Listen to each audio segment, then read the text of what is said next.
Señor Jesucristo, protagonista de nuestra vida y de todos nuestros estudios teológicos en la unidad educativa, es conocer el contexto histórico, social, político, antes y después de su nacimiento. Hoy hablaremos de la cuna del cristianismo. El cristianismo nació en un pesebre, pero no con la tranquilidad y la paz que todos conocemos. Los intereses económicos, políticos y de poder generaron en José y María mucha zozobra y una serie de presiones por parte del emperador, las decisiones del empadronamiento y las consecuencias para ellos. El cristianismo nació como un mensaje de Dios. El cristianismo no es una doctrina sobre la naturaleza de Dios, sino la presencia de Dios en el mundo a través de su Hijo Jesucristo, que generó una historia universal. Veremos, escudriñamos nuestros archivos de todas las épocas y vamos a tener varias entrevistas hoy y escuchar varios personajes que vivieron de viva voz esas épocas, y vamos a tener un contexto más general sobre cómo es y cómo se presentó la cuna del cristianismo. Bienvenidos a El Origen. Escuchemos a la doctora Beatriz, historiadora de larga trayectoria, quien nos dará el contexto inicial. La cuna del cristianismo. El cristianismo nació en un pesebre, pero no con la tranquilidad y la paz que todos conocemos tradicionalmente.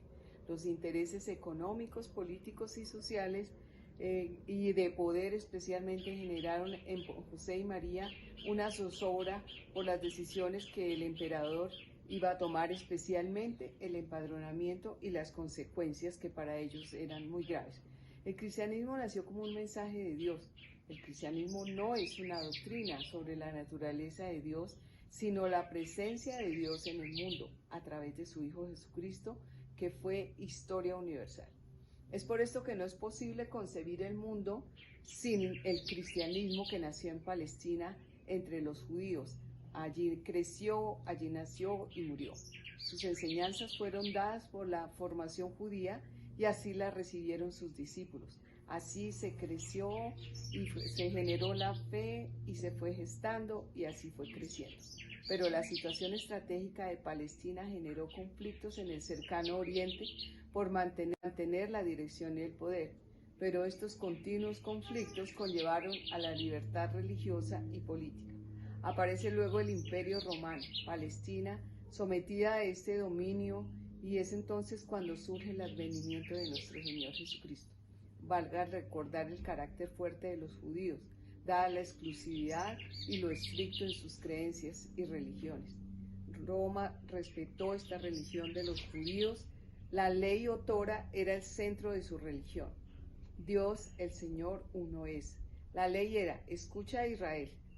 Con el pasar de los años y las luchas, la ley fue el símbolo de la nacionalidad judía. La ley dirigía el culto y la vida. El pueblo era el centro, ya no era el templo, era la ley. Esto requería estudiarla e interpretarla. La religión hebrea crecía, los fariseos generaban una religión de conducta personal. El Nuevo Testamento no les toma como lo peor, tenemos que considerarlos como un grupo de hipócritas de la peor especie, pero ellos enfatizaban en una religión personal y se esforzaban por interpretar la ley como una guía diaria de religión para el pueblo. Pero la crítica se da por su exagerado legalismo y por eso generó oposición entre los saduceos, que no eran más que otro grupo de judíos conservadores que solo aceptaban la ley escrita y no la ley oral como lo eran los judíos, que era la tradición, y por ello negaban la resurrección y la vida futura. Los fariseos representaban la religión como algo personal y cotidiano, y la religión giraba en torno a la ley. Los saduceos y fariseos no constituían la totalidad del judaísmo porque existían muchos ceseos. Los esenios, a quienes se atribuyen los rollos del Mar Muerto, tenían tendencias escatológicas y puristas y eran como el pueblo de la Nueva Alianza. Las profecías estaban siendo cumplidas en su época y en la comunidad. Ahora vamos a Palestina. Conozcamos a Ana, una mujer de la región que nos explicará cómo las raíces del judaísmo han marcado esta parte del mundo y cómo gracias a este fenómeno se han creado varias veces sectas alrededor de las creencias judías. Vamos. Hola, soy Ana y este reporte es para Origen, la cuna del cristianismo. Por mi tierra Palestina pasan una de las tierras más importantes del imperio medo-persa, que nació después del imperio babilónico. La guerra y el comercio han extendido el judaísmo desde estas tierras hacia todo el mundo. Los judíos de esta época giran su culto alrededor del templo en Jerusalén, pero los que están fuera de Jerusalén giran sus cultos alrededor de las sinagogas. Los judíos han tomado importantes comunidades alrededor de Babilonia, Egipto, Siria, Asia Menor y Roma. También los judíos que están regados por todo el mundo y que no están en mi tierra Palestina son llamados los judíos de diáspora, y se han creado diferencias entre los judíos de diáspora y los judíos de mi tierra Palestina, sobre todo por el lenguaje, ya que en diáspora se empiezan a hablar otros idiomas diferentes al hebreo, como es el griego, que es el lenguaje del Estado y del comercio. Por otro lado, se han creado algunas sectas por el sincretismo, que es la unión de dos o más tradiciones religiosas, lo que han creado diferentes formas de rendir culto. Por ejemplo, los escénicos, que son muy puros en cuanto a la ley ceremonial, por tanto quieren evitar contacto con lo inmundo. Si alguien viola la ley, es condenado a la muerte. Ellos son muy apocalípticos, estudiando mucho la escatología, sobre todo en los libros judíos de Daniel, Enoc y el Apocalipsis de Baruch. Estas corrientes pueden verse más adelante, después de Cristo, en el Apocalipsis de Juan. Entre los escénicos y los demás sectas judías hay dos rasgos principales que se mantienen: su monoteísmo ético y su esperanza mesiánica y escatológica. Muchas gracias. Encontramos en nuestros archivos una intervención de Aquila, un judío del siglo II. No lo confundamos, por favor, con el esposo de Priscila, uno de los primeros colaboradores de Pablo. Él nos contará sobre un libro muy especial que jugó un papel muy importante en la historia del cristianismo. La verdad estaba esperando esta entrevista hace muchos siglos. Mi nombre es Aquila. Por favor, no me vayan a confundir con Aquila, el esposo de Priscila, quienes ayudaron a Pablo en uno de sus viajes misioneros. Yo viví aproximadamente en el año 120, en la era cristiana. ¿Y por qué me están entrevistando? Dirán ustedes. Pues porque quiero contarles una historia pequeña del papel que yo jugué en los primeros años de la era cristiana. Cuenta una antigua leyenda que en Egipto se produce un libro en griego y que el rey Ptolomeo II mandó llamar a 72 ancianos, 6 por cada tribu de Israel. Y estos 72 ancianos tenían que traducir la ley judía. Y para hacer más creíble, la leyenda cuenta que los ancianos trabajaron independientemente y que al reunir sus trabajos, después de un tiempo, todos coincidían. Por supuesto que esa es una leyenda.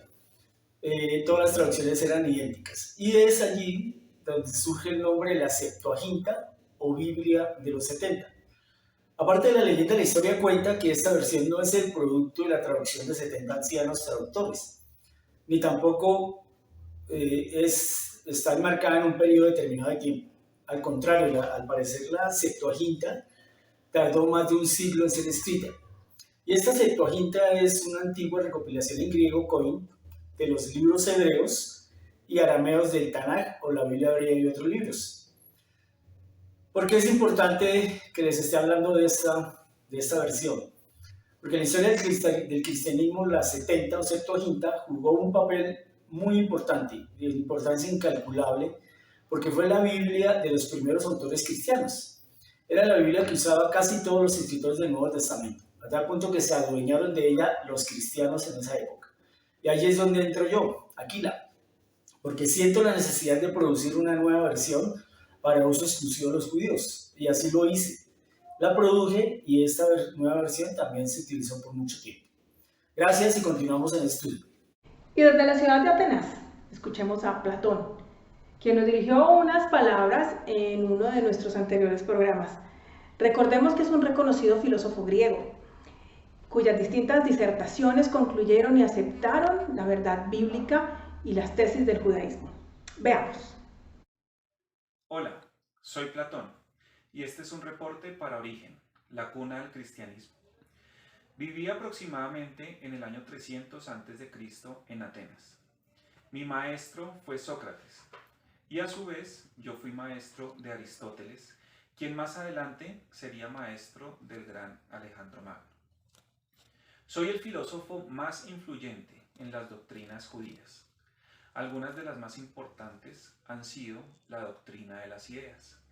He dicho que hay un artífice divino que se ideó todo lo que existe, la naturaleza, los animales y al hombre. De allí los judíos han sacado la doctrina de la creación de Dios. A su vez, ellos dicen que hay un Dios que lo sostiene todo. Yo lo llamo Logos o la razón universal, y todo lo que conocemos está sustentado por esta idea. Por otro lado, está la doctrina platónica de los dos mundos, con la cual los judíos han asimilado en sus creencias bases doctrinales como el mundo, el cielo y la tierra. La doctrina platónica de la eternidad del alma. Ellos, los judíos, también la tienen por cierta, pero además agregan que el cuerpo también será restaurado y será eterno. Eso es toda una locura, pues yo afirmo que será el cuerpo solamente la cárcel del alma.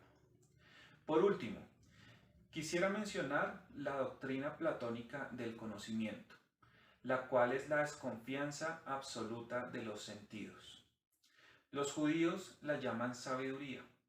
Más adelante, los cristianos llamarán a esta doctrina la guía del Espíritu Santo. Muchas gracias y hasta una nueva oportunidad. Concluiremos con la intervención de Elsa, investigadora histórica, quien nos hablará de la influencia del periodo helenista y la contribución de Roma al cristianismo. Gracias por estar en El Origen. Por invitarme. Hoy quiero hablarles sobre dos aspectos específicos sobre el tema de la religión en el periodo helenístico que resaltamos para este tema nuestro de interés, que es la cuna del cristianismo. El primero es que hay un culto al emperador, o sea, hay una fuerza muy dada, una costumbre muy dada a ese culto hacia las personas, hacia el emperador como tal. Y la otra es esa tendencia hacia el sincretismo en esta época. El culto al emperador no es de origen romano, sino es de origen oriental, y por ello constituye una instancia más de la invasión del mundo romano por parte de los religiosos orientales. En Egipto adoraban a sus faraones. Los persas se postraban ante sus soberanos. Los griegos rendían culto a los héroes. Estas son las fuentes del culto al emperador en el Imperio Romano. El tiempo que, debido primero a las conquistas de Alejandro Magno y luego a las de Roma, el mundo mediterráneo se fundía en una cultura más o menos homogénea. Las costumbres de una religión se hacían sentir en otra. Cuando Alejandro Magno conquistó Oriente, adoptó las costumbres que allí se seguían con respecto a los gobernantes. No tuvo dificultad alguna en ser tenido por Dios. Julio César, luego Marco Antonio y Octavio fueron tenidos por dioses entre los egipcios. Roma, sin embargo, se mostraba muy reacia a todas esas extravagancias. Inclusive el propio Octavio permitía que le rindiesen culto en Oriente, mientras que en Roma y para los romanos no pretendían ser más que emperador y Augusto. Pero había muchas críticas que venían de la aristocracia romana en esa época, que se oponían al influjo muy excesivo de las religiones y costumbres orientales. También tenemos que tener en cuenta en todo caso que este culto no era una fuerza vital en la vida religiosa del mundo grecorromano. Pero sí fue uno de los principales puntos del conflicto entre el Estado y el cristianismo naciente. Esto se debió solo a que se le usaba como un criterio de lealtad política. Por otra parte, tenemos que ver que en el periodo helenista se caracterizaba por el sincretismo, que esa es la segunda característica que queremos resaltar en el día de hoy. Ese sincretismo religioso, el establecimiento de las religiones culturales, de las mercantiles de todas esas relaciones que habían entre el tema cultural, mercantil y político entre las diversas regiones del mundo mediterráneo, tenía que llevar inevitablemente al establecimiento de relaciones y muchas ecuaciones entre las diversas divinidades regionales. Entonces, si hay una religión del periodo helenista, que podemos decir prácticamente que es del periodo helenista, ese es el sincretismo. Cada culto compite con los demás, no en ser el más estricto, sino en ser el que más abarca, el que más deja incluir doctrinas más diversas. Había un revuelto, el sincretismo es el revuelto de lo que dice una religión, lo que dice la otra, lo que dice la otra, y se adapta todo para tener contento a todo el mundo y así de esa manera abarcar más personas.